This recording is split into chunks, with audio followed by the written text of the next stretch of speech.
Regresé de Afganistán y en cuanto puse un pie en el porche con la maleta, mi esposa me soltó. ¿Quién eres tú? Me quedé ahí parado, viendo a la mujer con la que llevaba 8 años casado. Claire, soy yo, David. ¿De qué hablas? Ella retrocedió, se metió a la casa y se agarró del marco de la puerta tan fuerte que los nudillos se le pusieron blancos. David murió. Mandaron su cuerpo hace 3 meses. Yo misma lo enterré. Su voz temblaba, pero en sus ojos había algo más. No alivio ni gusto de verme, sino un miedo que se sentía en el aire. Un miedo de verdad. ¿Por qué dices eso? Te he mandado correos, te he marcado siempre que podía. Hace 2 semanas hablamos del festival de Jake en la escuela. Mi hijo de 7 años se asomó detrás de ella, apenas alcanzando a ver entre sus piernas, y en cuanto me reconoció, se le iluminó la cara. ¡Papá! Quiso correr hacia mí, pero Claire lo agarró del hombro y lo jaló hacia atrás. ¡Jake, vete a tu cuarto, ahora! Su voz sonaba dura, autoritaria. Nunca la había oído así. ¡Pero es mi papá! ¡Ya volvió! Jake ya estaba llorando, forcejeando para soltarse. Mamá, ¿por qué no me dejas abrazar a mi papá?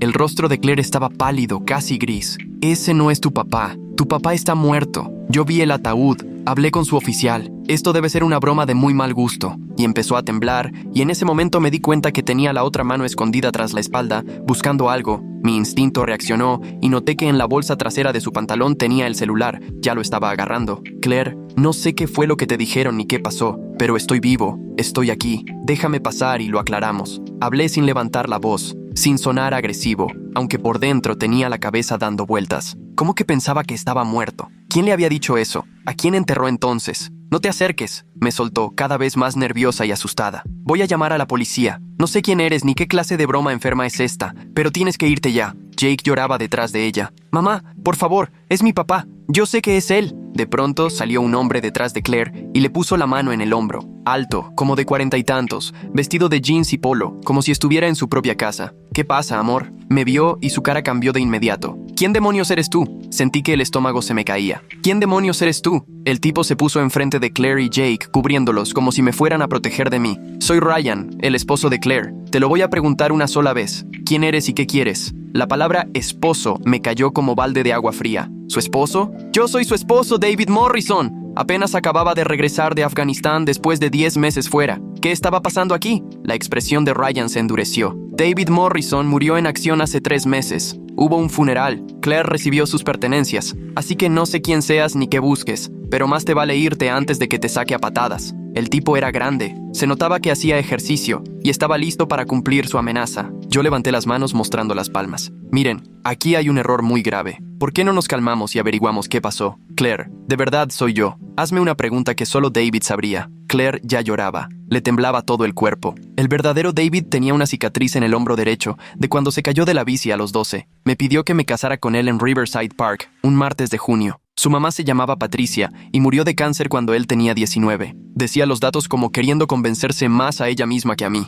Aquí tengo la cicatriz. Te pedí matrimonio el 15 de junio al atardecer. Mi mamá murió el 3 de marzo de 2011. Empecé a subirme la manga para enseñarle la cicatriz, pero Ryan se adelantó, amenazante. Eso lo puede saber cualquiera. Facebook, registros públicos, preguntando por ahí. No prueba nada, solo que investigaste antes de venir a asustar a una viuda y su hijo. Saqué mi cartera despacio. Saqué mi identificación militar. Mira, soy yo. Checa la foto, los datos. Llama a mi unidad, al BA, a quien quieras. Te juro que soy David Morrison y he estado vivo todo este tiempo. Ryan tomó la identificación, la revisó y rápido le tomó foto con su celular. Voy a mandarla a la policía. Si eres un impostor o un ladrón de identidad, lo van a averiguar en corto. Ryan empezó a hablar por teléfono mientras Claire me veía con una cara que no sabía si era miedo, confusión o tal vez un poco de reconocimiento. David tenía una marca de nacimiento en la cadera izquierda, como una lunita, dijo bajito. Si eres él, enséñamela. Me levanté la camiseta del lado izquierdo, mostrándole la marca que siempre me dio pena de adolescente, hasta que una vez Claire me la besó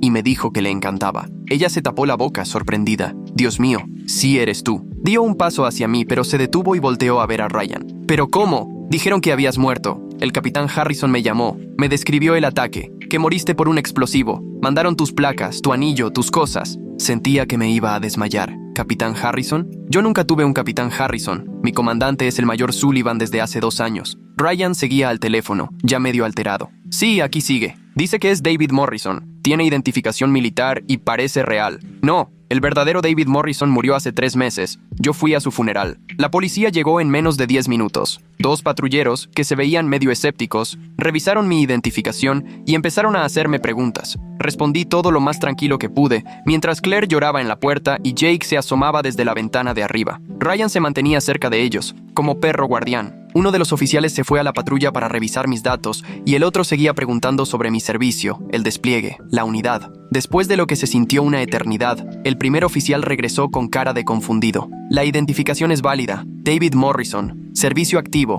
actualmente desplegado en Afganistán. Según los registros, está vivo y le quedan 2 semanas de despliegue. Me miró directo. Señor, ¿puede explicar por qué está aquí si se supone que debería estar en el extranjero? Saqué mis papeles de baja. Me dieron permiso anticipado. Mi rotación terminó antes porque ajustaron el calendario. Aquí están las órdenes. El oficial las revisó mientras el otro hacía más llamadas. Esto ya se sale de nuestras manos, dijo al final. Necesitamos que venga la policía militar o los federales. O es un error administrativo enorme, o aquí pasa algo muy raro. Nos pidieron ir a la estación, a Claire, a Ryan y a mí. Jake se quedó llorando y confundido con un vecino. En la estación, nos separaron a cada uno en un cuarto diferente. Estuve 3 horas bajo el interrogatorio de 2 investigadores militares que llamaron para revisar mi caso. Analizaron cada detalle de mi historia, checaron mis huellas digitales, hablaron con mi unidad en Afganistán y hasta localizaron a mi antiguo comandante del despliegue anterior. Al final, una mujer con uniforme entró, se sentó frente a mí y se presentó. Sargento Morrison, soy la teniente coronel Webb, de la SEID,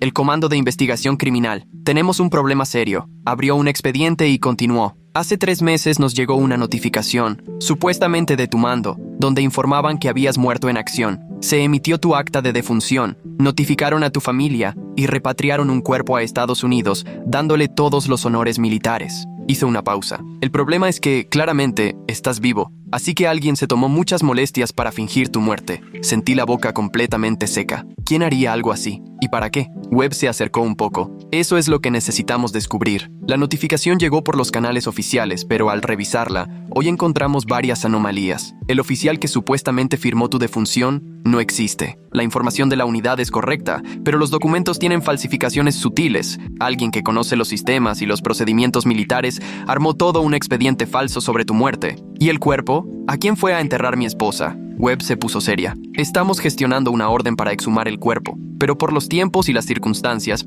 pensamos que puede haber sido un civil afgano a quien identificaron mal, ya sea por accidente o a propósito. Sacó más papeles. Sargento, necesito que pienses bien. ¿Quién se beneficiaría de que te declararan muerto? ¿Quién tenía acceso a tu información personal? ¿Quién sabía lo suficiente de ti y de tu despliegue para hacer algo así? Me quedé pensando, repasando posibilidades. Mi esposa recibiría el seguro de vida y los beneficios por fallecimiento. Tenía una póliza de $400,000 con el seguro grupal SGLI, pero Claire no podía ser. Webb me observaba con atención. Tu esposa se volvió a casar rapidísimo, apenas 6 semanas después de que supuestamente moriste, con Ryan Kendrick, un asesor financiero especializado en familias militares y beneficios para veteranos. La sospecha quedó en el aire entre nosotros. ¿Cree que Claire y Ryan lo planearon? ¿Que fingieron mi muerte para cobrar el seguro? Me sentía fatal, pero recordé la cara de Claire al verme. Parecía realmente sorprendida. El miedo en sus ojos era auténtico. Webb sacó más documentos. O tal vez se sorprendió porque pensó que a quien pagaron para hacer esto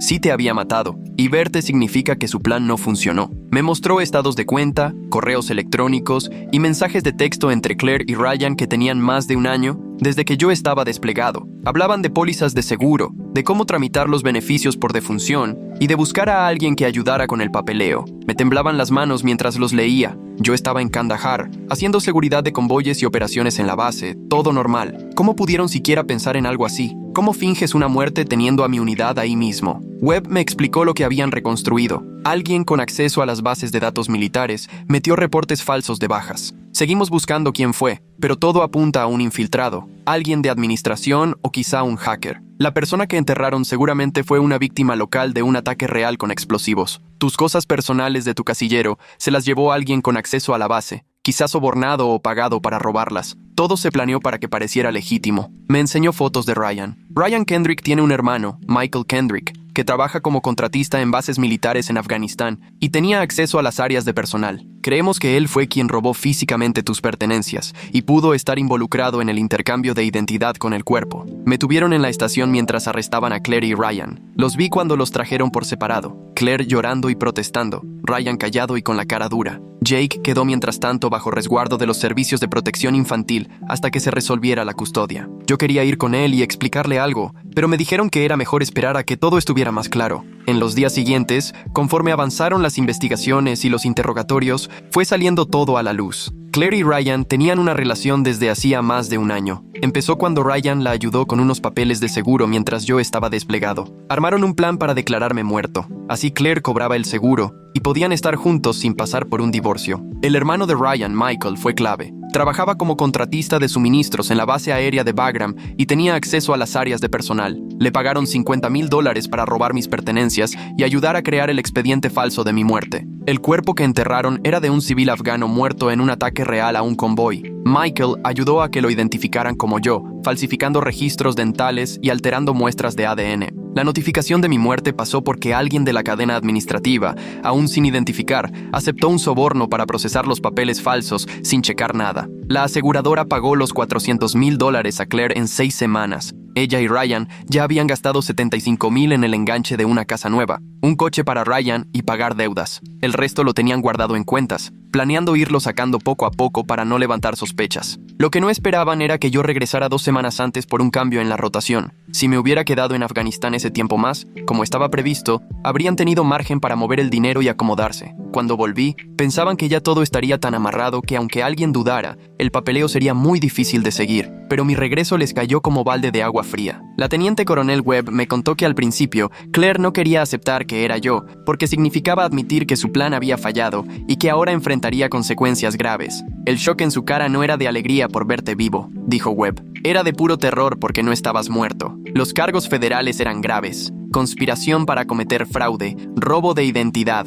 declaraciones falsas ante agencias federales y robo de propiedad del gobierno. Michael Kendrick fue arrestado en Bagram y le sumaron cargos adicionales por su participación. La persona de administración que se encargó de los papeles falsos terminó siendo un sargento endeudado por las apuestas, al que le dieron $30,000 por hacerse de la vista gorda. Pedí la custodia de emergencia de Jake y me la dieron en cuanto expliqué la situación. Cuando por fin lo volví a ver en la oficina del DIF, se me echó encima y no me soltaba, llorando en mi pecho. Sabía que eras tú. Le dije a mi mamá, pero no me creyó. ¿Por qué no me escuchó? ¿Cómo le explicas a un niño de 7 años que su mamá intentó fingir la muerte de su papá para sacar dinero? La terapeuta que le asignaron dijo que lo mejor era enfocarnos en que yo estaba vivo y que íbamos a estar juntos, dejando los detalles para cuando estuviera más grande. Jake no dejaba de preguntar por Claire. ¿Dónde está mi mamá? ¿Cuándo la voy a ver? ¿Por qué no puede regresar a la casa? Las visitas supervisadas en la cárcel eran de lo más dolorosas. Claire lloraba y trataba de explicarle que había cometido errores muy graves, pero que lo quería mucho.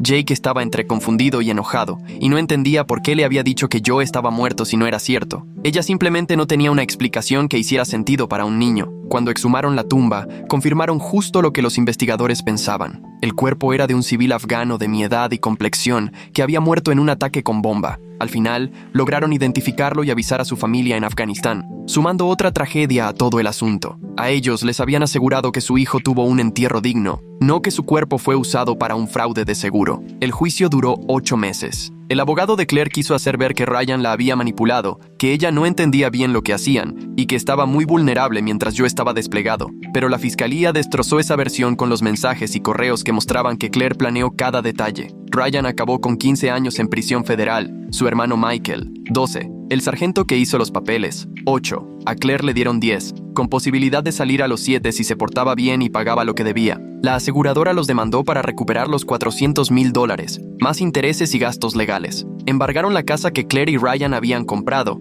El banco recuperó el carro, y el dinero en las cuentas fue congelado y vaciado. Aún así, quedó una deuda de más de $200,000 que Claire tendría que pagar el resto de su vida. Yo fui armando mi vida otra vez, paso a paso. El ejército me dio una licencia larga para poder atender todos los trámites y ayudar a Jake a adaptarse. Íbamos a terapia 2 veces por semana, él para enfrentar el trauma y la pérdida, yo para procesar la traición y la rabia. Había días buenos y días malos, Jake soñaba con ataúdes y funerales. Yo tenía pesadillas en las que regresaba a casa y mi esposa quería verme muerto. Cuando volví al servicio, mi unidad me apoyó, pero la historia ya había corrido por toda la comunidad militar y era imposible evitar los murmullos y las miradas. El tipo al que su esposa le fingió la muerte. El soldado que lo enterraron vivo, el que volvió y encontró a otro en su casa. Mi comandante me ofreció cambio de base y acepté, no solo para alejarme del escándalo, sino también para que Jake pudiera empezar de nuevo en otro lado. Nos mudamos a Colorado, donde me dieron trabajo entrenando a nuevos reclutas. Era un buen puesto, porque podía estar en el país y estar cerca de Jake. Salir con alguien era impensable.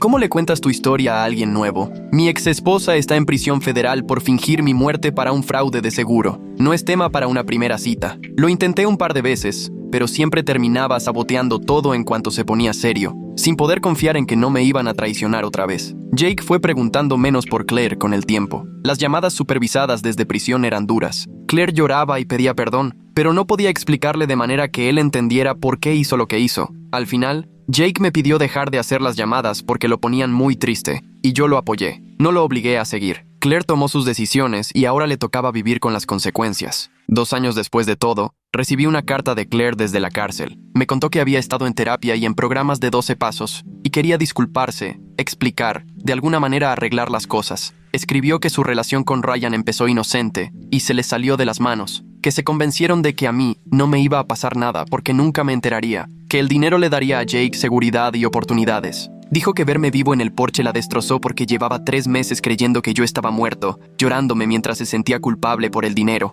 Según ella, terminó creyéndose la mentira. Leí la carta una vez y la guardé. Tal vez algún día pueda perdonar, pero todavía no. No mientras aún me despierto dudando si todo está bien, si alguien más planea algo en mi contra. No mientras Jake, de vez en cuando, todavía pregunta si soy real o si todo es un sueño. El pleito con la aseguradora tardó 3 años en resolverse. Recuperaron casi todo el dinero, pero a mí me dieron $50,000 por el daño emocional y el robo de identidad. Ese dinero lo guardé para la universidad de Jake. Cuando me preguntó para qué era, le dije que era para asegurarme de que tuviera oportunidades, que algo bueno podía salir de algo tan malo. El teniente coronel Webb seguía en contacto y me avisaba cuando salía algo nuevo de la investigación de fraude. Mi caso destapó otras muertes sospechosas de militares y encontraron 2 casos más donde fingieron muertes para cobrar el seguro. El ejército cambió todo el proceso de reporte de bajas, agregando más verificaciones y auditorías externas para evitar fraudes en el futuro. No es mucho consuelo, pero al menos algo bueno salió de todo este lío. Jake empezó a decirme "pa" en vez de papi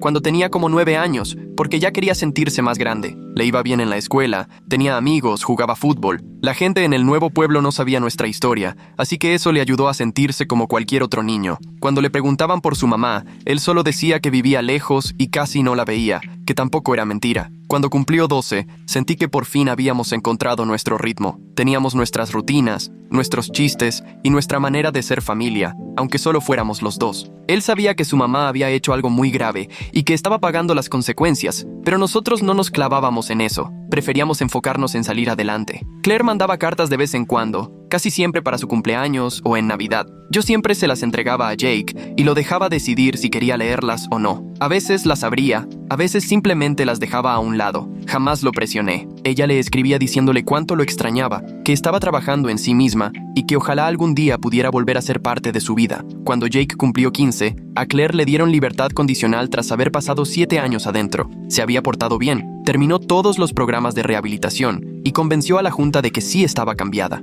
Se fue a vivir a una casa de reinserción social a 3 estados de distancia y consiguió trabajo en una tintorería. Un día llamó, preguntando si podía ver a Jake. Él ya tenía edad para decidir, así que le pregunté. Se tomó un par de días para pensarlo y al final dijo que sí, pero solo si yo iba con él. Nos aventamos 6 horas de carretera hasta llegar al centro de visitas supervisadas. Claire se veía más grande, más delgada, con canas que antes no tenía. Cuando vio a Jake, se soltó llorando. Él ya era más alto que ella y parecía un chavo, no el niño pequeño que recordaba. Platicaron 1 hora mientras yo me hacía a un lado, nomás observando. Ella le preguntó de la escuela, de sus gustos, de su vida. Jake le contestó con educación, pero con cierta distancia, como si hablara con alguien que apenas conocía. Y pues, en cierta forma, así era. De regreso, Jake venía callado. Al rato dijo, no creo que quiera verla otra vez en un buen rato. Tal vez cuando sea más grande y sepa qué decirle, pero ahorita no. Le dije que estaba bien, que tomara el tiempo que necesitara, que no había prisa por definir su relación con ella. Él solo asintió, le subió a la música y el resto del camino fuimos en un silencio tranquilo. Después de 22 años en el ejército, me retiré buscando un cambio. Encontré chamba como contratista entrenando personal de seguridad. Mejor sueldo, más estable y ya sin andarme desplegando cada rato. Jake tenía 17 y andaba viendo universidades. Fuimos juntos a visitar campus. Platicamos de su futuro. Hicimos planes como cualquier familia normal. A veces la gente me preguntaba si alguna vez supe por qué Claire lo había hecho, más allá del dinero o la infidelidad. Los psicólogos decían que tenía broncas de abandono desde niña, que mis ausencias le causaban miedo y coraje, que justificó todo como una forma de controlar algo en su vida. Tal vez sí, tal vez era algo más complicado que la pura avaricia. Nunca lo sabré con certeza y después de tanto tiempo aprendí a hacer las paces con eso. Lo importante era que Jake y yo habíamos salido adelante, que logramos construir algo bueno de una situación horrible, que cuando la gente le preguntaba por su papá, él podía decir que yo era un militar retirado que ahora trabajaba en seguridad, no el hombre al que su mamá trató de desaparecer. Jake se graduó de la prepa entre los mejores de su generación y lo aceptaron en varias unis buenas. En la graduación dio un discurso sobre la resiliencia y cómo superar la adversidad sin entrar en detalles, pero cuando agradeció a su papá por enseñarle lo que es la verdadera fortaleza, vi a varios maestros que sabían nuestra historia emocionarse hasta las lágrimas. Esa noche lo celebramos en su restaurante favorito, solo nosotros dos, como siempre. En 3 meses se iba a la universidad y yo ya me mentalizaba para la casa vacía, pero la verdad es que estaba bien orgulloso del hombre en el que se estaba convirtiendo. Honesto, trabajador, alguien que valora la confianza pero no es cínico. Supo convertir el trauma en sabiduría. La última vez que hablé con Claire fue un par de años después de que salió, cuando me llamó para pedirme que firmara unos papeles que le permitieran mudarse a otro estado por trabajo. Sus condiciones de libertad lo exigían porque Jake todavía era menor y había temas legales de custodia. Primero hablé con Jake. Él ya tenía 19 y estaba en segundo año de la uni y me dijo que le daba igual dónde viviera ella. Es mi mamá biológica, pero tú eres mi papá, me soltó. Haz lo que te haga la vida más fácil. Firmé los papeles y los mandé por correo. Ni una llamada de por medio. Claire se mudó a Oregón y ahí se cortó todo contacto. Jake nunca volvió a mencionarla y yo tampoco. Se volvió solo un dato más de nuestro pasado, no alguien presente en nuestras vidas. Ahora, viendo todo con la distancia de los años, me doy cuenta de cómo me cambió todo eso. Ahora soy más cuidadoso con la confianza, más consciente de que cualquiera puede esconder cosas bien oscuras detrás de una cara familiar. Agradezco los pequeños milagros, haber llegado a casa cuando llegué, que Jake fuera lo bastante chico para adaptarse, pero lo suficientemente grande para recordar la verdad, que el ejército investigó y destapó otros casos de fraude. A veces me viene a la cabeza ese universo alterno en el que me quedé 2 semanas más en Afganistán. ¿Me habrían matado de verdad? ¿Claire y Ryan habrían salido impunes? Nunca lo sabré, y ya aprendí a estar en paz con esa incertidumbre. Lo más difícil ya no es la traición en sí. El tiempo y la terapia han suavizado ese golpe. Lo que más cuesta es pensar que durante 3 meses, mi hijo me lloró. Fue a un funeral por un papá que seguía vivo. Tuvo que vivir un duelo y una pérdida que nunca debieron existir. No puedo regresarle ese tiempo creyendo que yo estaba muerto. No puedo borrar las pesadillas, las idas a terapia, la confusión. Lo único que me queda es estar ahí cada día, demostrarle que sigo presente y que no pienso irme. Jake tiene 25, trabaja como ingeniero, sale con una chava buena onda que conoció por amigos. Me llama cada domingo, nos mandamos mensajes en la semana y nos vemos cuando hay fiestas o cumpleaños. Nuestra relación ya no es solo de padre e hijo, sino de 2 personas que pasaron por algo bien duro y que, a pesar de todo, se siguen preocupando por el otro. Eso es más de lo que muchas familias pueden decir. Me preguntan si guardo rencor, si odio a Claire por lo que hizo. La neta, ya ni pienso en ella lo suficiente para odiarla. Es una persona que tomó decisiones terribles, arruinó su vida y casi arruina la mía. Perdió a su hijo, su libertad, su reputación, años de su vida en la cárcel. Eso ya es suficiente castigo como para que yo todavía le cargue con mi odio. Lo que pasó me enseñó algo que ojalá nunca hubiera aprendido, que cualquiera es capaz de lo peor si se le juntan las circunstancias equivocadas, que el amor puede volverse irreconocible, que la persona con la que compartes la cama podría estar planeando tu funeral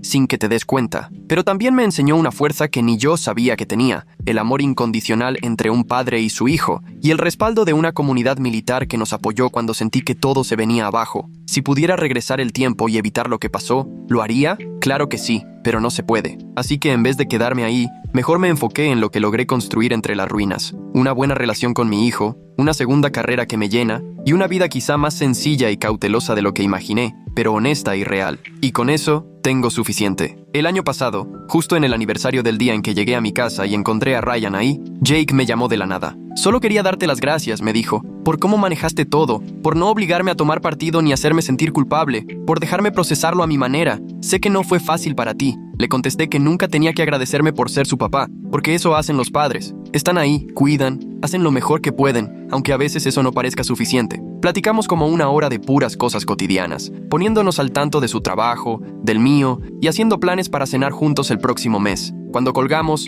me quedé sentado en el porche recordando ese día de hace 10 años, cuando estaba parado en otro porche con mi maleta, viendo a una esposa que decía no reconocerme y sintiendo cómo mi vida se rompía en 1000 pedazos, para luego, poco a poco, ir armándose de nuevo, diferente, pero completa al fin. Las cicatrices ahí siguen, igual que la desconfianza y las pesadillas de vez en cuando, ese instinto de no creer que algo bueno sea verdad. Pero al final, las cicatrices son señal de que sanas, prueba de que las heridas cierran aunque dejen marca. Entré a la casa, saqué un álbum de fotos que casi no veo, y me quedé mirando imágenes de Claire y yo el día de nuestra boda, jóvenes y convencidos de que nada podía salir mal. Fotos de Jake de bebé, de niño, ese hijo que adoraba a su mamá y pensaba que el mundo era seguro. Me quedé viendo esas fotos de personas que no sabían lo que les iba a tocar vivir, y sentí algo que no era perdón, pero tampoco era odio, quizá compasión por lo que quedó de lo que pudo haber sido. Cerré el álbum y lo puse en su lugar. El pasado tiene su espacio, pero ya no manda en mi vida. Sobreviví a lo imposible, que me dieran por muerto en vida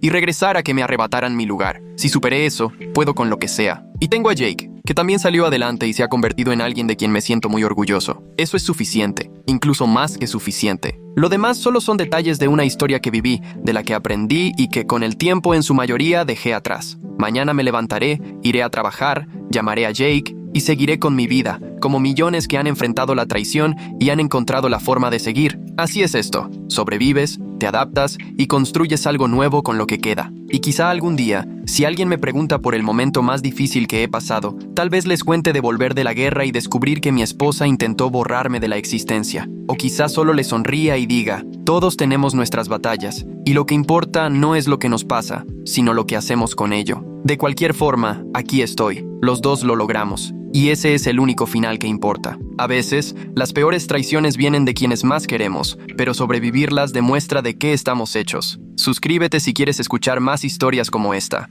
Nos vemos a la próxima. Cuídate.